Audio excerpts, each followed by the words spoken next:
Hello everyone! Welcome back to another video. Malalaman mo sa video ito kung ano ang dapat mong unahin sa buhay. Sa loob ng isang araw, may 24 na oras lang. 7 araw sa isang linggo. 4 na linggo sa isang buwan. 12 buwan sa isang taon. Napakadali ng panahon, di ba? Umaasa tayo na sana'y hihinto muna ang oras para naman mabigyan pa tayo ng mahabang buhay. Isa lang ang punto ko. Dapat ngayon pa lang, gumawa tayo ng wastong desisyon tungkol sa kung paano natin ginugugol ang ating natitirang oras. Your time is valuable. It is limited, finite resource that once used can never be reclaimed. Kaya kailangan mong i-prioritize ang mahalagang bagay. Kung pinanood mo ang video ito, malamang na nasa punto ka ng buhay na na-realize mo na ang oras ay isang limitado at mahalagang commodity. At dahil pinanood mo ito, siguradong gusto mong malaman ang 7 bagay na dapat mong unahin sa buhay. Pero magkaiba naman tayo ng mga priorities. Ibabahagi ko lang ang akin at kayo na ang bahala kung gagayahin niyo ba ito. Number 1, pamilya mo. Wala nang ibang makakatulong sa'yo kundi ang pamilya mo lang. Kahit gaano pa ka-toxic ang pamilya mo, kapag may nangyari sa'yo, kukupin ka pa rin nila. Totoo yan. Pero hindi naman ibig sabihin ng pamilya ay yung biological lang. Kahit hindi mo tunay na pamilya, basta tinuturing kang kapamilya nila, mahalaga pa rin na sila ang unahin mo. Always take care of your family, no matter what. Huwag mong talikuran ang pamilya mo para lang sa taong hindi ka pa sigurado na maaalagaan ka ba. Always respect your family, no matter what. Because friends come and go, but family is forever. Pero may nakausap na rin ako na hindi sila close ng pamilya niya. To a point kung saan mas nangangailangan siya ng outsiders para i-comfort siya at supportahan siya. Kung gano'n naman ang sitwasyon, yung nasa labas na mapagkukunan mo ng lakas at suporta ay ituring mo na rin pamilya. Sabi ko nga kanina, hindi naman dapat biological family lang. Pwede rin namang mga tao na itinuturing mo na rin pamilya mo. Number 2, kaibigan mo. Pero tandaan mo at ipasok mo sa isipan mo, hindi lahat ng nakasama mo at nakakausap mo ay kaibigan mo. Ang mga katrabaho mo, hindi mo sila kaibigan. Kasamahan mo lang sila. Ano ang punto ko? Ang sinasabi kong tunay na kaibigan ay yung mga taong mga pagkakatiwalaan.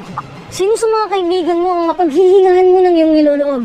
Sinasabi sa Kawikaan 17:17, ang tunay na kaibigan ay nagmamahal sa lahat ng panahon at isang kapatid na maaasahan kapag may problema. Kahit pa sabihin na natin na ayos ka lang sa pamilya mo, pero hindi pa rin natin may tatanggi na mas kailangan pa rin natin ng mga kaibigang tunay. Friends are the people that we learn from, laugh with, and turn to for support and advice when things get tough. Kung wala sila, kulang ang ating kasiyahan. Kaya sikaping magkaroon ng tunay na mga kaibigan. Hindi lang basta maraming kakilala. Maganda naman kung marami kang kakilala.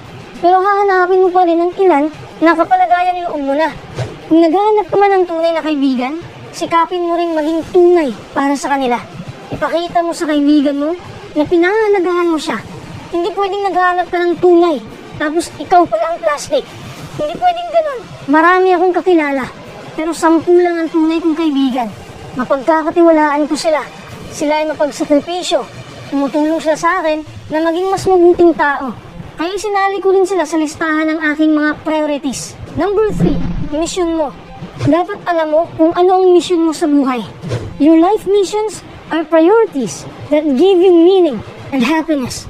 These are what make you live beyond being successful, but also work on something significant in life. Ano ba ang gusto mong mangyari sa buhay mo? Define your mission statement and identify things you need to do to accomplish your purpose in life. Kung alam mo na ang mission mo sa buhay, i-organize mo na kaagad ang iyong gawain. Kung may gawain ka na hindi align sa mission mo, huwag mo nang gawin yon. Huwag mong sayangin ang oras sa mga walang kwentang bagay. Number 4, kalusugan mo. Mental at pisikal na kalusugan. Napakahalaga ng iyong kalusugan, kaya dapat kasali ito sa listahan mo. Paano kung pabayaan mo yung kalusugan? Siyempre magkakasakit ka. Sa tingin mo, may enjoy mo pa ang buhay? Kung unlad pa ba ang buhay mo? Hindi na. Bad health robs you of happiness and reduces your overall productivity. Kung maayos ang kalusugan mo, ito ang mangyayari. Number 1, makakapag-isip ka ng maayos. Number 2, masarap ang tulog mo. Number 3, mabuti ang mood mo. Number 4, magiging energetic ka. Number 5, tataas ang iyong kumpiyansa sa sarili. Yan yun ang binanggit ko. Wala yung kwenta kung hindi malusog ang iyong mental at physical. You need to prioritize your own health. Without it, you will have nothing at all. Huwag mong pagurin ang sarili mo. Pansinin mo naman ang iyong katawan upang madali mong malaman ang mga warning signs nito. Gawin mo ito para mag-improve ang kalusugan mo. Number 1, kumain ka ng masustansyang pagkain. Number 2, mag-ehersisyo ka araw-araw. Number 3, matulog ka ng sapat. Number 4, uminom ka ng maraming tubig. At syempre, alagaan mo rin ang iyong emosyon. Hindi mo kasi masasabing maganda na ang katawan mo, ay healthy ka na. Kung ang emosyon mo ay hindi naman ganun kasaya ang feeling. Sabi ko nga sa iba kong video, dapat ang mental at emosyon at physical ay magkakatugma. Number 5, oras para sa mga mahal mo. Huwag mong ibuhos ang oras mo sa pagkakaman ng pera. Here's the thing, money itself should not be a priority in life. Hindi naman yung basihan na secure ng buhay mo eh. Naiisip lang natin yan kasi yan ang nakikita natin sa ating lipunan. Dahil sa pag-focus natin sa pera, nawawala ang ating oras para sa ating mga minamahal, sa ating pamilya, kaibigan, sa mga anak, sa asawa. Pero totoo naman na kailangan din natin ng pera para masuportahan ang ating buhay. Pero wag naman sanang pumasok sa isip mo na pera na lang lahat. Don't let it become your sole focus. Tandaan mo ito, kung nagkakaproblema ka sa trabaho mo, ang unang malalapitan mo ay ang pamilya mo. Lahat ng mga minamahal mo ay susuporta yan sa'yo. Kausap ko lang kahapon ng kaibigan ko. Sabi niya sa akin, kahit gaano pa siya kapagod sa trabaho, nakikita lang niya ang anak niya ay mawawala lahat ang pagod niya. Kita mo yan? Yan ang punto ko. Kaya bigyan mo rin sila ng panahon dahil sila ang mabisang gamot mo. Isalin mo na ito sa listahan ng iyong mga priorities. Number 6, self-improvement. Sa buhay kasi natin, dalawa ang ating maharap. Mamamatay tayong malulungkot o mamamatay tayong masaya. Siyempre, mas pipiliin natin lahat ang masaya ang ending. Pero hindi pa rin natin mahuhulaan. But at least, yan ang pinili natin, di ba? Kaya ngayon pa lang, habang buhay pa tayo, kailangan natin kumilos at kailangan nating mag-isip ng paraan para mag-improve naman ang buhay natin. Marami namang paraan para mag-improve. Manood ka lang ng mga videos ko o sa ibang mga channels na may positibong impact sa buhay mo. Pwede ka rin magbasa ng mga personal development books. Ang dami nito sa bookstore.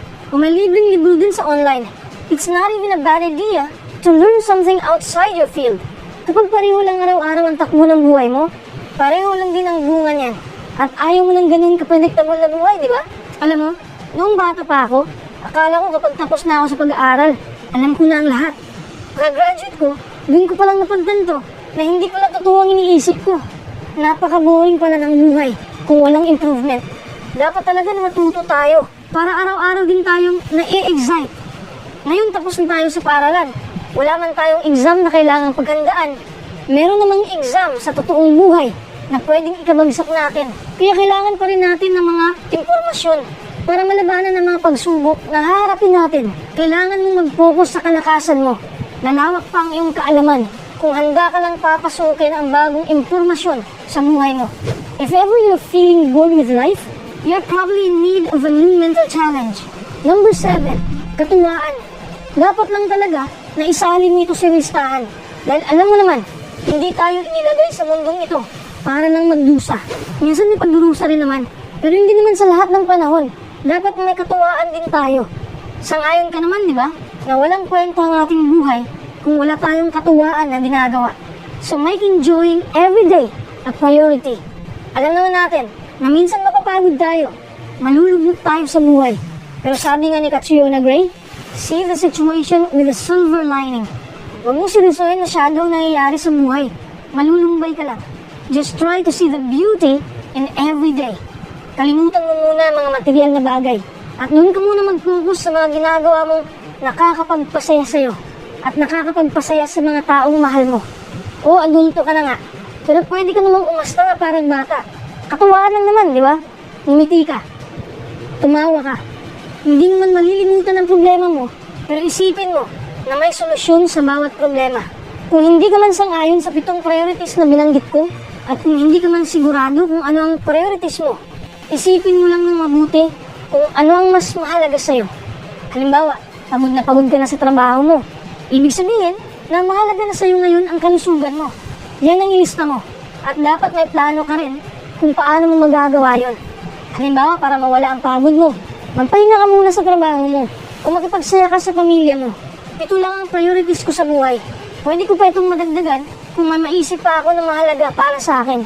Kung wala ka pa rin naisip kung ano ang mga priorities mo, gawin mo lang itong 7 na banggit ko at sigurado akong makakatulong ito sa'yo.